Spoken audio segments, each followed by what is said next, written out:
Hello, welcome to my channel.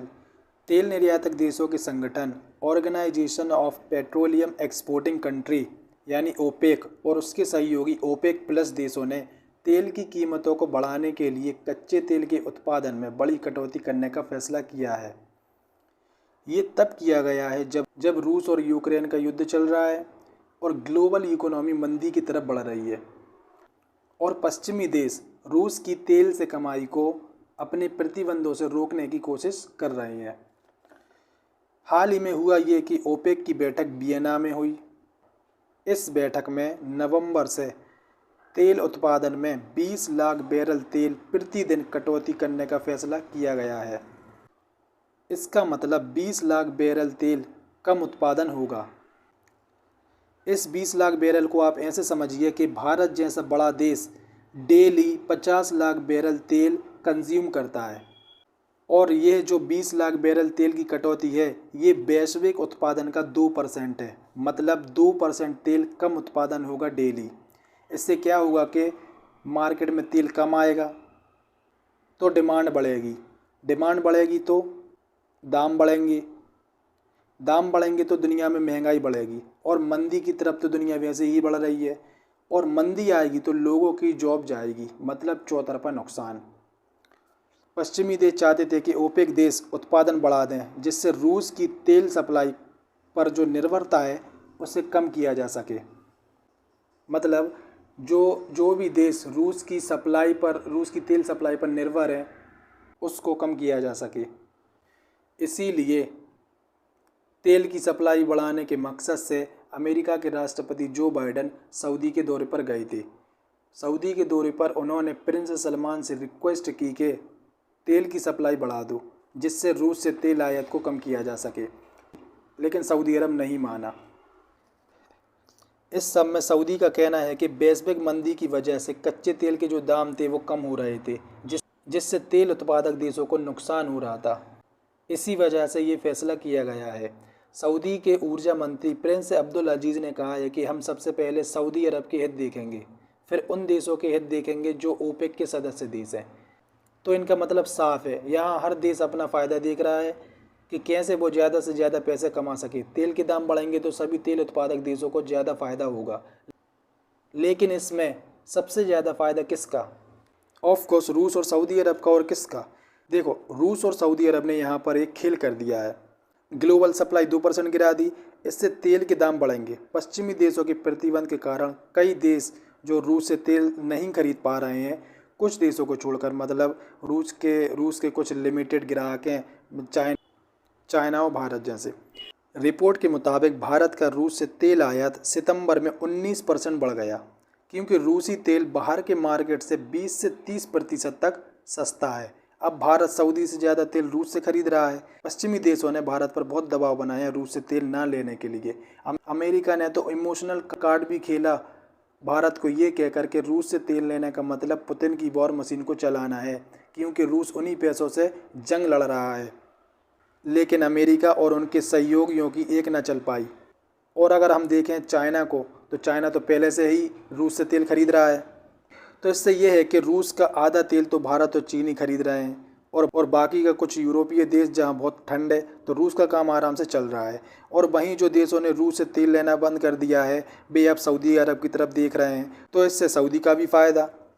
क्या हुआ कि कोविड-19 के बाद तेल के जो दाम थे वो स्थिर थे और ग्लोबल लेवल पर कोई रीज़न नहीं था तेल के दाम बढ़ाने का। लेकिन अब ओपेक कंट्री के पास मौका भी था और दस्तूर भी। उसी का फ़ायदा उठाकर रूस और सऊदी अरब ने ये कांड कर दिया और कोई पश्चिमी देश, खासकर अमेरिका, इसमें कुछ भी नहीं कर पाया। अगर हम देखें भारत पर इसका असर, तो इससे भारत पर कुछ असर नहीं पड़ने वाला, क्योंकि तेल के दाम तो बढ़ेंगे लेकिन भारत पहले से ही 20 से 30% तेल सस्ता ही खरीद रहा है, वो भी बिना डॉलर के। जब भारत सऊदी अरब से तेल खरीदता था तो उसको भारत डॉलर में पेमेंट करता था, लेकिन रूस के साथ ऐसा नहीं है। तो भारत को डॉलर भी खर्च नहीं करने पड़ रहे हैं, भारत के डॉलर भी सेव हो रहे हैं और भारत 20 से 30% सस्ता तेल भी खरीद रहा है। तो भारत को यहाँ से दोनों तरफ से फ़ायदा है। लेकिन इससे अमेरिका और खासकर यूरोप का तेल निकलने वाला है, क्योंकि यूरोप में महंगाई वैसे ही तेज़ी से बढ़ रही है और ठंड भी आ रही है। और रूस यूक्रेन युद्ध में अब पश्चिमी देशों को रूस को रोकना और भी मुश्किल हो जाएगा, क्योंकि रूस के पास पैसा आता ही जा रहा है और जैसे जैसे उसके पास पैसा आता जाएगा वो इस जंग को और बढ़ाता जाएगा। अब आप पूछेंगे कि सऊदी अरब और रूस ऐसा कैसे कर सकते हैं, जबकि रूस तो ओपेक का मेंबर भी नहीं है। अगर हम ओपेक की बात करें तो ओपेक अभी 13 देशों का संगठन है। Saudi Arab, UAE, Iran, Iraq, Kuwait, Algeria, Libya, Nigeria, Congo, Angola, गैम्बो, गिनी, वेनेजुएला और इक्वाडोर। मगर इसमें तो रूस है ही नहीं। तो अब आता है ओपेक प्लस। 2016 में इसे बनाया गया था। इसमें 10 और देशों को जोड़ा गया, जो हैं Russia, Azerbaijan, Bahrain, Brunei, Kazakhstan, Malaysia, Mexico, Oman, South Sudan और सूडान।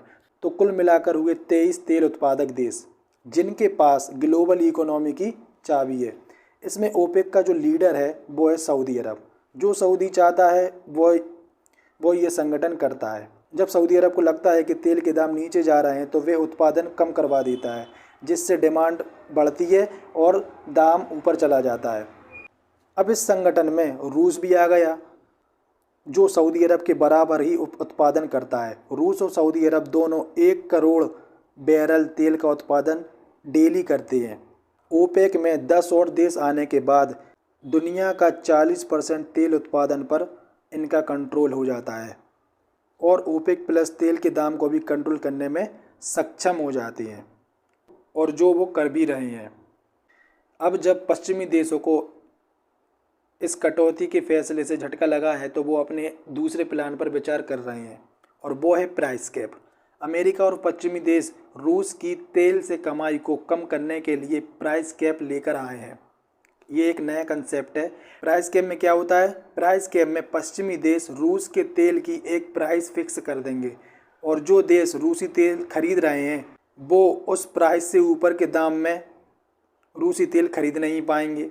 इससे ये होगा कि रूस अपना तेल तो बेचेगा लेकिन उसे प्रॉफिट नहीं होगा। लेकिन रूस ने यहाँ धमकी दी है कि वह ऐसे देशों को तेल और अन्य प्रोडक्ट की डिलीवरी बंद कर देगा जो प्राइस कैप का पालन करेंगे। मतलब रूस उन देशों को तेल के साथ अन्य रूसी प्रोडक्ट भी नहीं बेचेगा।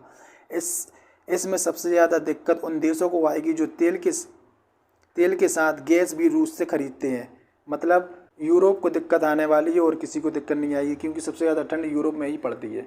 तो प्राइस कैप लगाकर जो पश्चिमी देश सोच रहे हैं कि वो रूस पर अपना प्रभुत्व जमा लेंगे, तो ऐसा सोचना गलत है, क्योंकि जो इनका ये दाव है ये उल्टा ही उन पर ही पड़ने वाला है। क्योंकि यूरोप में ठंड आने वाली है और यूरोप के लोग ठंड से बचने के लिए अपने घरों में जो हीटर जलाते हैं वो उसकी गैस रूस ही देता है।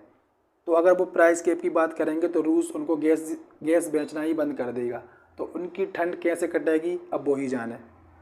तो देखते हैं कि आगे क्या होता है। तो फिलहाल इस वीडियो में इतना ही। वीडियो को लाइक, शेयर, कमेंट करें और चैनल को सब्सक्राइब करें। मिलते हैं अगली वीडियो में। Thank you.